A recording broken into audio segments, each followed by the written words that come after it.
So guys हमने हमारे last वाले सेशन में कॉन्सेप्ट लेक्चर में क्या कवर किया था कि मैनेजमेंट का मीनिंग क्या होता है।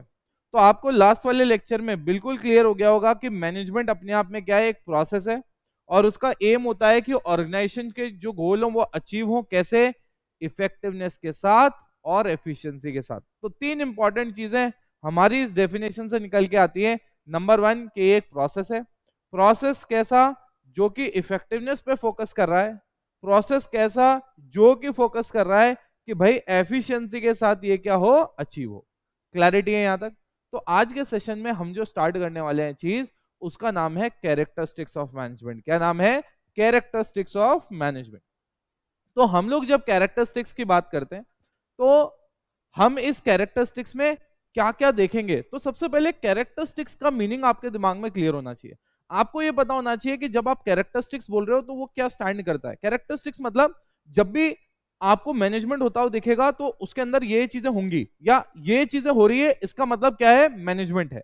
तो कैरेक्टरिस्टिक्स का पहले हेडिंग का मीनिंग आपके दिमाग में सेट होना चाहिए। ठीक है, अब स्टार्ट करते हैं। क्या दिखा हुआ है हमारे पास यहाँ पे?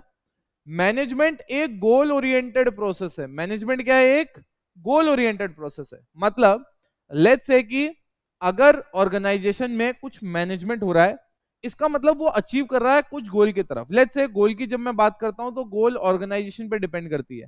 मान लीजिए कि आप पीवीआर थिएटर चला रहे हो, आप पीवीआर थिएटर के मालिक हो, तो अब पीवीआर का जो गोल होगा वो ये है कि भैया हमें टिकट की सेल्स बढ़ानी है, हमें ज्यादा से ज्यादा टिकट्स क्या करनी है, बेचनी है।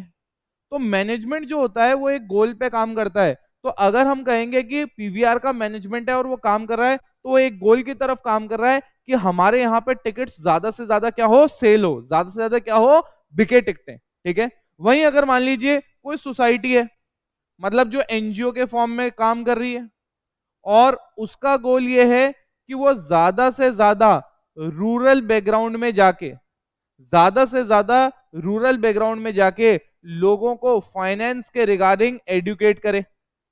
तो बेसिकली यहां पे अगर आप देखोगे तो यहां पे क्या हो रहा है, इस एनजीओ में भी मैनेजमेंट की जरूरत है और इस मैनेजमेंट का भी काम क्या है, एक गोल लेके चल रहा है ये मैनेजमेंट। और वो गोल ये कह रहा है, क्या कह रहा है गोल, कि भैया हम रूरल में जाके लोगों को फाइनेंस के बारे में क्या करेंगे, गाइड करेंगे, फाइनेंस के बारे में क्या करेंगे, एडुकेट करेंगे। तो सबसे पहला कैरेक्टरिस्टिक्स कि जब भी हम कहते हैं मैनेजमेंट है, इसका मतलब मैनेजमेंट एक गोल ओरिएंटेड प्रोसेस है भैया। कि मैनेजमेंट जब भी काम करेगा वो किसी गोल को अचीव करने के लिए काम करेगा। इसका मतलब अगर आपकी टीम किसी चीज को, गोल को अचीव करने के लिए काम कर रही है, इसका मतलब आपका मैनेजमेंट वहां पे प्रेजेंट है। क्लैरिटी है? सो कैरेक्टरिस्टिक्स क्या होता है मैनेजमेंट का? वो एक गोल ओरिएंटेड प्रोसेस है। तो अगर ऑर्गेनाइजेशन में मैनेजमेंट है, मतलब आप किसी गोल को टारगेट लेके उसकी तरफ भाग रहे हो उसको अचीव करने के लिए। ठीक है, तो पहला पॉइंट कवर हो गया। अब चलते हैं सेकंड वाले पॉइंट पे। सेकंड है मैनेजमेंट इज ऑल परवेजिव। बहुत बार, जैसे कई बार मैं अपने फ्रेंड्स को कहता हूं, यार देखो तुम बिजनेस कर रहे हो, तो यार बिजनेस कर रहे हो तो क्या करो, तुम मैनेज थोड़ा सा बेटर तरीके से करो। तो कई बार बहुत सारे दोस्त ऐसा कहते हैं, बोले यार ये जो मैनेजमेंट है ना, ये तो बड़ी बड़ी कंपनियों के लिए है, हमारा कोई धंधा रिलायंस जितना बड़ा थोड़ी है कि हमारे को मैनेजमेंट की जरूरत पड़े। आ रहा सुन में? बहुत बार आपने भी सुना होगा। इवन आज अगर आप घर जाके अपने मम्मी या पापा से या कोई रिलेटिव जिनका बिजनेस है उनसे भी आप डिस्कस करोगे, वो भी आपको कहेंगे, बोले यार बेटा हमारा बिजनेस कोई रिलायंस, टाटा, अदानी टाइप थोड़ी बड़ा बिजनेस थोड़ी है कि हमारे को मैनेजमेंट की जरूरत पड़े, हम तो छोटा मोटा काम कर रहे हैं। तो भाई सबसे बड़ा मिथ जो लोगों के दिमाग में है वो यही है कि मैनेजमेंट जो होता है ना वो बड़ी बड़ी ऑर्गेनाइजेशन में होता है। ऐसा जबकि बिल्कुल भी नहीं है। मैं आपको बता दूं, छोटी ऑर्गेनाइजेशन में मैनेजमेंट की और ज्यादा आवश्यकता होती है क्योंकि फटाफट बड़ा होना है। आ रहा समझ में? आप देखिए, अगर मैं बात करूं मैनेजमेंट की, तो management is all pervasive. Pervasive मतलब क्या होता है कि भैया ऑर्गेनाइजेशन स्मॉल हो, छोटी हो, या ऑर्गेनाइजेशन बड़ी हो। क्या बोला मैंने? ऑर्गेनाइजेशन छोटी हो या फिर ऑर्गेनाइजेशन बड़ी हो, ऑर्गेनाइजेशन प्रॉफिट मेकिंग हो। कई बार लोग ये कहते हैं यार हमारा तो ना एनजीओ का काम है, नॉट फॉर प्रॉफिट ऑर्गेनाइजेशन है, एनपीओ है हमारी, हमारे को तो मैनेजमेंट की जरूरत ही नहीं है। But this is absolutely wrong argument. हमारे को मैनेजमेंट हर ऑर्गेनाइजेशन में चाहिए, चाहे भैया स्मॉल हो, चाहे बिग हो, चाहे प्रॉफिट मेकिंग हो, चाहे नॉट फॉर प्रॉफिट मेकिंग हो। ऐसा नहीं है कि हमें बड़े बड़े देशों में, मान लो डेवलप टाइप कंट्रीज हैं, वहीं पे मैनेजमेंट चाहिए। अरे भैया कोई सी भी टाइप ऑफ कंट्री हो, आप में हर जगह क्या चाहिए, मैनेजमेंट चाहिए। तो मैनेजमेंट का दूसरा कैरेक्टरिस्टिक्स, भले ही छोटी ऑर्गेनाइजेशन हो तो भी मैनेजमेंट चाहिए, बड़ी ऑर्गेनाइजेशन में भी मैनेजमेंट चाहिए, प्रॉफिट मेकिंग में भी चाहिए, नॉट फॉर प्रॉफिट मेकिंग में भी चाहिए, अरे डेवलप में भी चाहिए, अंडर डेवलप में भी चाहिए, डेवलपिंग में भी चाहिए। और एक और चीज बता दो, कई लोगों को ये लगता है कि मैनेजमेंट एक बार कर दिया और काम खत्म हो गया, ऐसा नहीं है। मैनेजमेंट हम आगे वैसे एक और कैरेक्टरिस्टिक्स देखेंगे, बट मैनेजमेंट आपको हर लेवल पे चाहिए, चाहे आपकी बेसिक लेवल की ऑर्गेनाइजेशन हो, चाहे आप अभी अभी प्रॉफिट मेकिंग हुए हो या आप ग्रोथ मेकिंग हो, कोई सी भी टाइप ऑफ ऑर्गेनाइजेशन हो, आपको हर लेवल पे क्या चाहिए, आपको मैनेजमेंट चाहिए ही चाहिए। तो मेरे ख्याल से दोनों पॉइंट आपके दिमाग में क्लियर है। आ रहा सुनने, गोल ओरिएंटेड प्रोसेस होता है मैनेजमेंट, और दूसरा मैनेजमेंट परवेसिव होता है, हर तरह की ऑर्गेनाइजेशन में ये प्रेजेंट होता है। ठीक है, चलिए नेक्स्ट। अब आते हैं मैनेजमेंट इज मल्टी डायमेंशन। अब आप देखो ये बहुत जबरदस्त चीज है। मल्टी डायमेंशन मतलब, कई बार लोग ये कहते हैं यार मैनेजमेंट हमें तो काम का ही करना है। नहीं नहीं, मैनेजमेंट आपको काम का नहीं करना, मैनेजमेंट लोगों का भी करना है। अरे मैनेजमेंट सिर्फ काम का ही नहीं करना, लोगों का ही नहीं करना, आपको किसका करना है मैनेजमेंट, मैनेजमेंट आपके ऑपरेशंस का भी करना। आप समझना मैं क्या कह रहा हूं। मैं जब मल्टी डायमेंशन कहता हूं तो मैं कहता हूं इसमें 3 डायमेंशंस की बात हो रही है। कितने डायमेंशंस की बात हो रही है, 3 डायमेंशंस की। पहला डायमेंशन है वर्क। अरे यार हर एक ऑर्गेनाइजेशन कोई ना कोई काम करने के लिए एग्जिस्ट करती है, तो आपको उस काम का प्रॉपर मैनेजमेंट करना पड़ता है कि जिस काम के लिए ऑर्गेनाइजेशन बनी है वो प्रॉपर तरीके से हो रहा है या नहीं हो रहा है। आपकी ऑर्गेनाइजेशन में लोग रहते हैं बेटा, आपकी ऑर्गेनाइजेशन में क्या होता है, लोग रहते हैं। तो आपको ये चेक करना होता है कि आपके यहाँ पे लोग हैं, उनको आपको एज अ ग्रुप भी मॉनिटर करना है कि भैया वो ग्रुप में जब काम कर रहे हैं तो जो ग्रुप का हमारा गोल है वो अचीव हो रहा है या नहीं हो रहा है। उसके साथ में आपको इंडिविजुअली भी एक एक आदमी को देखना होता है, क्योंकि हर एक आदमी की नीड क्या होती है, अलग होती है। So in organisation you have to manage the people as a group also, as individually also. Clarity है, चलिए। And third part is the operations. आपके मैनेजमेंट जो होता है वो आपके ऑपरेशंस में भी ध्यान रखता है। किस में ध्यान रखता है प्यारे बच्चों, ऑपरेशंस में ना। व्हाट आर ऑपरेशंस, ऑपरेशन मतलब जिसके लिए ऑर्गेनाइजेशन एग्जिस्ट करती है यार। जैसे मान लो आपने कोई इनपुट डाला, उस इनपुट डालने के बाद आपको आउटपुट मिल रहा है। क्या मिल रहा है आपको, आउटपुट। तो बेसिकली इस आउटपुट को, जब इनपुट से आउटपुट निकाल रहे हो, you will be using let's say technology, आप टेक्नोलॉजी यूज कर रहे हो। तो इस पूरे ऑपरेशंस का, जहां से इनपुट से लेके आउटपुट बन रहा है टेक्नोलॉजी को यूज करते हुए, आप इस पूरे चीज का क्या करोगे, प्रॉपर मैनेजमेंट करोगे ऑर्गेनाइजेशन में। सो अगेन हम कहना क्या चाह रहे हैं, ऑर्गेनाइजेशन में जो मैनेजमेंट होता है मल्टी डायमेंशंस होता है। मतलब ये काम का भी मैनेजमेंट करता है, लोगों का भी करता है, और आपके ऑपरेशंस का भी मैनेजमेंट होता है। ऐसा नहीं होता कि एक चीज का ही मैनेजमेंट होता है, नहीं नहीं, मल्टी डायमेंशन फोकस करता है, काम पे करता है, लोगों पे करता है, और आपके ऑपरेशंस पे करता है। तो अभी तक हमने 3 कैरेक्टरिस्टिक्स देख लिए। मैनेजमेंट भैया गोल ओरिएंटेड प्रोसेस है। कौन सा प्रोसेस है, गोल ओरिएंटेड। मैनेजमेंट क्या है, परवेसिव है। और तीसरा हमने क्या पढ़ा, मैनेजमेंट क्या है, मल्टी डायमेंशन है। ठीक है, चलिए। अब ये तीनों करने के बाद हम चलते हैं नेक्स्ट पे। मैनेजमेंट एक कंटिन्यूअस प्रोसेस है। मैनेजमेंट क्या है, कंटिन्यूअस प्रोसेस, जो मैं अभी आपको बता रहा था। मैनेजमेंट ऐसा नहीं है कि आज आपने बिजनेस स्टार्ट किया है, आ रहा सुनने, आपको लग रहा है शुरुआत में क्योंकि ऑर्गेनाइजेशन को ऊपर लेते हुए जाना है, तो इस समय आपको हैवी मैनेजमेंट चाहिए। मतलब इसी समय वो टाइम है जब आपको मैनेज करना है ताकि एक बार धंधा सेट हो जाए। आ रहा सुनने, ऐसा नहीं है बेटा। आज आप नेक्स्ट लेवल पे पहुंचे ना, तो यहाँ पे भी आपको मैनेजमेंट की उतनी ही जरूरत पड़ेगी जितनी आपको यहाँ पे पड़ी थी। और जैसे जैसे धंधा बढ़ता जाएगा, जैसे जैसे आपके ट्रांजैक्शंस बड़े बड़े मॉनेटरी होते जाएंगे, ऑटोमेटिकली वहां पे मैनेजमेंट की तो जरूरत और आएगी। तो मैनेजमेंट एक कंटिन्यूअस प्रोसेस होता है, मतलब ये चलता रहता है। ठीक है, इसका एक सेकंड वर्टिकल अब थोड़ा सा प्रॉपर बिजनेस स्टडीज से कनेक्ट करके भी बता देता हूं। मैनेजमेंट की जब आप बात करते हो, तो जैसे मान लो मैनेजमेंट होता है जो सबसे पहले मान लो प्लानिंग करता है। क्या करता है, प्लानिंग। प्लानिंग में वही डिसाइड करता है मेरे प्यारे बच्चों, प्लानिंग में वही डिसाइड करता है कि भैया what to do, when to do.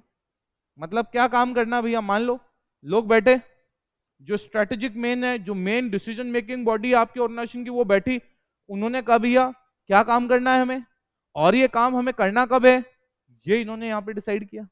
अब मान लो इन्होंने ये काम डिसाइड कर लिया, तो जैसे ही प्लान कर लिया, अब इनको स्ट्रक्चर बनाना पड़ेगा कि भाई जो हमने काम डिसाइड किया है ये काम जो हमारे को करना है, ये काम अब हम करेंगे कैसे, स्ट्रक्चर कैसे होगा, मतलब हमारी ऑर्गेनाइजेशन में कौन कौन से डिपार्टमेंट होंगे, किसके पास क्या रिस्पॉन्सिबिलिटी अथॉरिटी रहेगी, कौन किसको रिपोर्ट करेगा। तो एक पूरा ऑर्गेनाइजिंग मतलब ऑर्गेनाइज करते हैं इस पूरे प्लान को, ताकि हमारा और हमारी जो पूरी ऑर्गेनाइजेशन है वो प्रॉपर्ली चल पाए। ठीक है, तो हम लोग क्या करते हैं, प्लानिंग करने के बाद हम लोग ऑर्गेनाइजिंग करते हैं। क्या करते हैं हम लोग, ऑर्गेनाइजिंग करते हैं। अब मान लो हमने पता कर लिया कि हमारे ऑर्गेनाइजेशन में जो हमने प्लान बनाया वो अचीव करने के लिए ये हमारा स्ट्रक्चर है, ये लोग चाहिए होंगे, ये डिपार्टमेंट चाहिए होंगे, ये आदमी इसको रिपोर्ट करेगा, सब हो गया।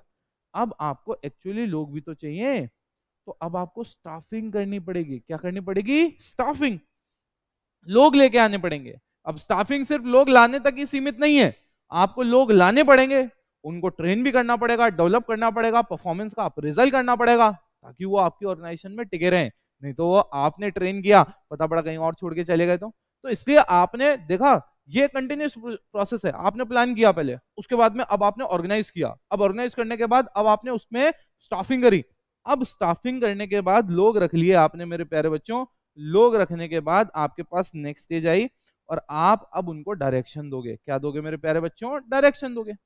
आप उनको बताओगे, आ रहा समझ में, आप उनको क्या करोगे, आप उनको बताओगे, आप उनको बताओगे कि भैया तुम्हें काम क्या क्या करना है और काम कैसे कैसे करना है, मतलब आप उनको डायरेक्शंस दोगे। क्या दोगे मेरे प्यारे बच्चों, अब आप उनको डायरेक्शंस दोगे, मतलब आप उनको सुपरवाइज करोगे, आप उनको मोटिवेट करोगे, आप अलग अलग मोटिवेशन की टेक्निक लगाओगे, आप कम्युनिकेट करोगे अपनी बात, उनके जो फीडबैक होंगे वो लोगे। तो अब एक फेज आएगा जिसमें हमने पहले प्लान किया करना क्या है, स्ट्रक्चर बना लिया, ऑर्गेनाइजेशन चलेगी कैसे, लोगों को रख लिया, अब लोगों को डायरेक्शन दे रहे हैं ताकि वो काम कर पाए, राइट।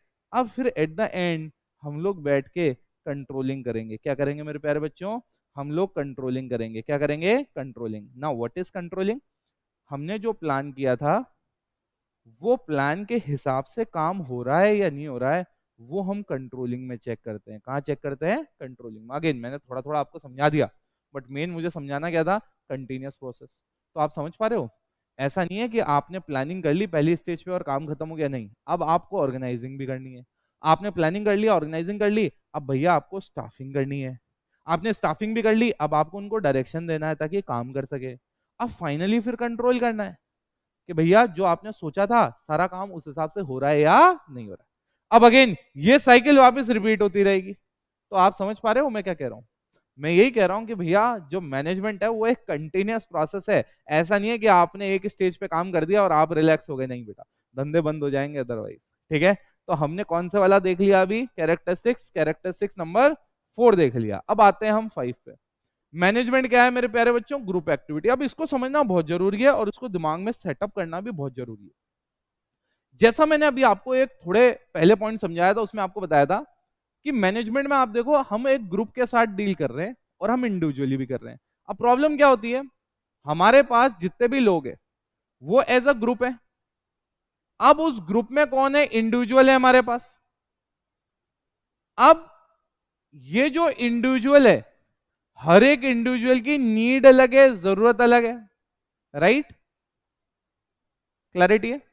तो हमारे को यहां पे क्या करना है, मैनेजमेंट एक पूरे ग्रुप को लेते हुए चलता है, मतलब इन पूरे के पूरे ग्रुप को हमारी परफॉर्मेंस अच्छी देनी पड़ेगी, जिसमें एक एक इंडिविजुअल है जिसकी एक एक की अपनी अलग अलग नीड है। जैसे फॉर एग्जांपल मान लो अगर हम कहें एक ऑर्गेनाइजेशन में एक मार्केटिंग डिपार्टमेंट है, एक आपके पास कौन सा डिपार्टमेंट है, मान लीजिए एक सेल्स डिपार्टमेंट है, और एक कौन सा है, प्रोडक्शन। तो यहां पे क्या हुआ, एक प्रोडक्शन डिपार्टमेंट बना दिया मैंने, ठीक है। अब मैं कहता हूं प्रोडक्शन की एक टीम हो गई, मार्केटिंग की एक टीम हो गई, सेल्स की एक टीम हो गई, राइट। अब प्रोडक्शन का एक ग्रुप है अपना, मार्केटिंग का एक ग्रुप है और सेल्स का एक ग्रुप है। इनमें डेफिनेटली अपने अपने इंडिविजुअल और हैं, बट हमारे पास ये ग्रुप भी है। अब सवाल ये उठता है, अगर मैं आपको कहूं कि मान लो हमने प्रोडक्ट बहुत सॉलिड बना दिया, क्या कर दिया हमने, प्रोडक्ट बहुत सॉलिड, हमने यहाँ पे जो प्रोडक्ट बनाया बहुत सॉलिड बना दिया। मार्केटिंग वालों ने क्या किया, उस प्रोडक्ट को बढ़िया तरीके से इन्फॉर्म करके कस्टमर को उसके बारे में अवेयर भी करा दिया। बट अब हमारी जो सेल्स टीम है वो कस्टमर तक हमारे प्रोडक्ट पहुंचा ही नहीं पा रही है, मतलब वो सेल्स जनरेट करके ला ही नहीं पा रही है। तो आप मुझे बताओ क्या ये ऑर्गेनाइजेशन सस्टेन कर पाएगी? बिल्कुल नहीं, पैसा ही नहीं आएगा तो कैसे चलेगी? तो इसका मतलब क्या है, मैनेजमेंट भैया एक ग्रुप की एक्टिविटी है। आपको सारे के सारे ग्रुप्स को साथ में लेके चलना पड़ेगा। अगर आपको लगता है कि एक पर्टिकुलर आदमी सही काम करेगा तो ऑर्गेनाइजेशन पूरी चल जाएगी, ऐसा नहीं होता। तो मैनेजमेंट एक ग्रुप एक्टिविटी है, ग्रुप को साथ में लेके चलता है, ग्रुप परफॉर्म करेगा तो ऑर्गेनाइजेशन सस्टेन करेगी। क्लैरिटी है? ये हमारी हो गई कैरेक्टरिस्टिक नंबर 5। अब चलते हैं हम इसके आगे। इसके आगे क्या है बेटा? 6 नंबर का मैनेजमेंट क्या है? एक डायनामिक एक्टिविटी है। क्या है? Dynamic activity. अब मैं इसमें आपको लेता हूं एग्जांपल मैकडॉनल्ड्स का। अब क्या है मैकडॉनल्ड्स, आप बताओ, एक बहुत बढ़िया स्टैब्लिश्ड नेटवर्क है चेन का, या आपको लगता है बिल्कुल ऐसे नया नया वेला है, स्टैब्लिश्ड है? अब क्या हुआ, मैकडी ने, मैकडॉनल्ड्स ने क्या किया? मैकडॉनल्ड्स ने क्या किया, अपना एक मेन्यू बनाया और उसने डिसाइड किया कि यार मैं ये सामान सर्व करूंगा, ये सामान मेरे बढ़िया चलते हैं। क्लैरिटी है? अब मैकडॉनल्ड्स ने सोचा, बोले यार इंडिया बहुत बड़ा मार्केट है, एक काम करते हैं हम ये सारे के सारे प्रोडक्ट लेके चलते हैं भारत। कहां चलते हैं? भारत। तो ये मैकडॉनल्ड्स अपने सारे के सारे प्रोडक्ट्स लेके कहां गया बेटा? भारत आ गया, इंडिया आ गया। अब ये भारत में जब आ गया, तो भैया भारत में जब ये आ गया अपने प्रोडक्ट लेके मेरे प्यारे बच्चों, तो आप मुझे बताओ, क्या अब ये कहेगा कि भैया हमने एक बार मैनेज कर दिया, हमने बता दिया हमारा ये मेन्यू है, क्या ये का ये मेन्यू क्या ये इंडिया में डायरेक्टली बेच सकते हैं? बिल्कुल भी नहीं। भाई मैनेजमेंट एक डायनेमिक एक्टिविटी है। डायनेमिक मतलब ऐसा नहीं है आपने एक बार मैनेज कर दिया या एक बार फॉर्मूला बना दिया कि यार ऐसे हमारा धंधा चलेगा, तो ऐसा नहीं है कि वो सालों साल हर कंट्री में सेम टाइप से चलता रहे। नहीं, जब मैकडॉनल्ड्स इंडिया में आया, ये जो मेन्यू यहां पे था ना बेटा, वो यहां पे बिल्कुल भी नहीं रहा, चेंज हो गया। मैकडॉनल्ड्स ने खुद ने ही सोचा था कि इंडिया में आके वो आलू टिक्की बेचेंगे और आलू टिक्की बेच बेच के इतना पैसा कमा लेंगे, क्योंकि वो उनके वहां फॉरेन वाले मेन्यू में तो था ही नहीं ना, जहां वो स्टैब्लिश हुआ था।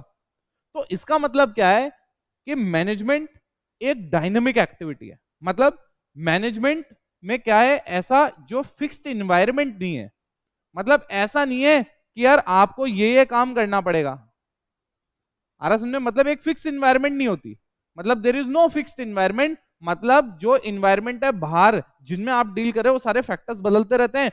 उस फैक्टर्स जो बाहर बदल रहे हैं आउटसाइड मार्केट में, उस बेसिस में आपको एज एन ऑर्गेनाइजेशन क्या होना पड़ता है? बदलाव करना पड़ता है। क्लैरिटी है? अब मैंने आपको जबरदस्त मैकडॉनल्ड्स का एग्जांपल दे दिया। इतनी बड़ी अगर स्टैब्लिश कंपनी है, इतना नाम है जिसका वर्ल्ड वाइड, अगर वो भारत में आ रही है, उसको भी, उसके मैनेजमेंट को भी मेन्यू पर वापस काम करना पड़ रहा है, नए नए प्रोडक्ट लाने पड़ रहे हैं ताकि वो इंडिया में आकर स्टैब्लिश हो पाए। तो हमने क्या देखा? मैनेजमेंट क्या हो गया बेटा? मैनेजमेंट एक डायनामिक एक्टिविटी है। कौन सी एक्टिविटी है? Dynamic activity. ऐसा नहीं है कि फिक्स एक बार कर ली और मस्त हो जाओ। अब उसके बाद भैया मैनेजमेंट, मैनेजमेंट क्या है? इंटेंजिबल फोर्स है। मतलब ऐसा नहीं होता कि कोई कहे, ऑर्गेनाइजेशन में आप गए, आपने कहा यार आज सर ने मैनेजमेंट पढ़ाया बहुत बढ़िया, और आप किसी भी कंपनी में अंदर घुस गए और कहा कि सर ने मैनेजमेंट पढ़ाया बढ़िया पढ़ाया, आप अपनी कंपनी का मैनेजमेंट तो दिखाओ। तो ऐसा नहीं हो सकता। मतलब मैनेजमेंट की कोई फिजिकल एग्जिस्टेंस नहीं है, there is no physical existence. कोई भी फिजिकल एग्जिस्टेंस है ही नहीं भैया। आ रहा समझ में मैं क्या बोल रहा हूं? कोई फिजिकल एग्जिस्टेंस इसकी है ही नहीं। इसका मतलब मैनेजमेंट को सिर्फ फील किया जा सकता है। मान लो आपके यहाँ पे एम्प्लॉइज खुश हैं। क्या है? एम्प्लॉइज खुश हैं। आ रहा समझे? एम्प्लॉइज क्या है? हैप्पी है। ठीक है? अब यहां पे देखो यार, एम्प्लॉइज क्या है? खुश हैं। उसके बाद आप देखोगे नेक्स्ट, उसके बाद में हम अगर देखेंगे हमारे यहां पे कस्टमर्स क्या हैं? खुश हैं। हमारी कंपनी में, ऑर्गेनाइजेशन में कोई आता है तो हर एक चीज का एक प्रॉपर ऑर्डर है। मतलब सब चीजें जहां होनी चाहिए वहां है। हमारे यहाँ पे कियोस्क का कल्चर नहीं है। किसका कल्चर नहीं है? कियोस्क का कल्चर नहीं है। मतलब ऐसा नहीं है सब हैपहजार्ड तरीके से पड़ा हुआ है, प्रॉपर तरीके से मैनेजमेंट। कई बार होता है ना, किसी आप गवर्नमेंट कंपनी में विजिट कर रहे हो, फिर एक प्राइवेट कंपनी में आपको विजिट कर रहे हो, तो आपको कई बार लगता है यार गवर्नमेंट कंपनी में देखो थोड़ा सा मैनेजमेंट थोड़ा वीक हो रहा है। वहीं आप प्राइवेट कंपनी में, कोई बहुत बड़ी कंपनी में चले गए, वहां मैनेजमेंट बिल्कुल है, हर एक चीज की प्रॉपर जगह है। तो इसका मतलब आप क्या कहते हो? यार ये तो वेल मैनेज कंपनी है। इसका मतलब मैनेजमेंट एक इंटेंजिबल फोर्स है मेरे प्यारे बच्चों। ऐसा नहीं है कि मैनेजमेंट जो है वो आपको दिखाई जा सकती है। मैनेजमेंट प्रेजेंट है, आप फील कर सकते हो जब कस्टमर खुश हो, एम्प्लॉय भी खुश हो। आ रहा समझे? हर एक चीज का एक ऑर्डर हो, कोई कियोस्क नहीं ऑफिस में, दैट इंडिकेट्स कि यार यहाँ पे क्या है, प्रॉपर तरीके से क्या है, मैनेजमेंट है। तो आप मुझे बताओ कि ये सातों की सातों कैरेक्टरिस्टिक्स मैनेजमेंट के आपके दिमाग में सेट है। अब ये समझना क्यों जरूरी है? होता क्या है, डेफिनेटली डायरेक्ट क्वेश्चन तो आ ही सकता है, बट केस पे स्टडीज में कई बार आपको एक केस दे दिया जाएगा, मैं आपके साथ डिस्कस भी करूंगा, बट आपको केस दे दिया जाएगा और अब उस केस में से आपको आइडेंटिफाई करना पड़ेगा कि भैया इस पर्टिकुलर केस में कौन सा कैरेक्टरिस्टिक्स मैनेजमेंट का रिफ्लेक्ट हो रहा है। अब अगर आपने ये सातों अच्छे से समझा नहीं है तो कैसे आइडेंटिफाई करोगे मेरे प्यारे बच्चों कि भैया कौन सा कैरेक्टरिस्टिक्स ऑफ मैनेजमेंट है जो उस पैराग्राफ में डिस्कस हो रहा है। सो आई होप मैंने सातों के सातों कैरेक्टरिस्टिक्स आपके दिमाग में अच्छे से डाल दिए। अब फटाफट यहाँ तक क्विक रिवीजन ले लेते हैं एक बार। क्या ले लेते हैं? फटाफट क्विक रिवीजन ले लेते हैं। सो हमने यहाँ तक तो कवर कर ही लिया था, पहले हमने कवर कर ही लिया था कि भैया मैनेजमेंट क्या है, एक प्रोसेस है। आ रहा समझे? क्या करता है, एम है उसका ऑर्गेनाइजेशन के गोल अचीव करना, कैसे, इफेक्टिवली एंड एफिशिएंटली। ठीक है, अब उसके बाद हम आगे बढ़ते हैं, उसके बाद हम आगे बढ़ते हैं। आगे हम इफेक्टिवनेस एफिशिएंसी पे ऑलरेडी डिस्कशन कर चुके थे। अब आते हैं बेटा अपन इस पे आएंगे थोड़ा बाद में, पहले आते हैं किस पे, कैरेक्टरिस्टिक्स पे। अब कैरेक्टरिस्टिक्स की आप बात करो तो सबसे पहला हमारे को कैरेक्टरिस्टिक्स क्या दिखता है? सबसे पहला कैरेक्टरिस्टिक्स देखो आप, goal oriented person, goal oriented process. क्या है बेटा? मैनेजमेंट एक गोल ओरिएंटेड प्रोसेस है। नंबर टू, मैनेजमेंट जो है वो क्या है, ऑल परवेजिव है, हर टाइप की ऑर्गेनाइजेशन में प्रेजेंट होता है। आ रहा समझे? उसके बाद में नेक्स्ट नेक्स्ट देखो, मैनेजमेंट क्या है, मल्टी डायमेंशन, मतलब ये वर्क, पीपल और ऑपरेशंस तीनों में मैनेजमेंट रहता है। Next is management is a continuous process, management चलता रहता है। जैसे मैंने आपको कहा, आपने प्लानिंग कर ली, उसके बाद भी भैया आपको ऑर्गेनाइजिंग करनी है, उसके बाद भी स्टाफिंग करनी है, उसके बाद भी डायरेक्टिंग करना है, उसके बाद भी कंट्रोलिंग करना है। ठीक है, उसके बाद नेक्स्ट नेक्स्ट आप देखो, नेक्स्ट क्या कहता है, मैनेजमेंट एक ग्रुप एक्टिविटी है। मैनेजमेंट ऐसा नहीं है कि इंडिविजुअल का हो रहा है, मैनेजमेंट पूरे ग्रुप्स का हो रहा है, ग्रुप साथ में काम करेगा तभी कंपनी आगे बढ़ेगी। Next is management is a dynamic activity, मतलब कोई फिक्स्ड एनवायरनमेंट नहीं है बाहर, मैनेजमेंट को बाहर का एनवायरनमेंट हर बार देखना पड़ेगा, उस बेसिस पे एक्शन लेना पड़ेगा। ठीक है, next that is management is an intangible force, management दिखता नहीं है, मैनेजमेंट सिर्फ फील हो सकता है। आ रहा समझे? सो आई होप इस वाले सेशन में मैंने आपको पूरे के पूरे कैरेक्टरिस्टिक्स ऑफ मैनेजमेंट क्लियर कर दिए हैं। अगले सेशन में इसी के आगे हम कंटिन्यू करेंगे। आ रहा समझे? अगर आपको कोई डाउट हो इसमें, आप कमेंट बॉक्स में जरूर लिखिएगा कि ये आपको पर्टिकुलर डाउट है, मैं नेक्स्ट सेशन में 100% वो कवर करूंगा। ओके गाइस, तो see in the next lecture, till then take care, bye bye.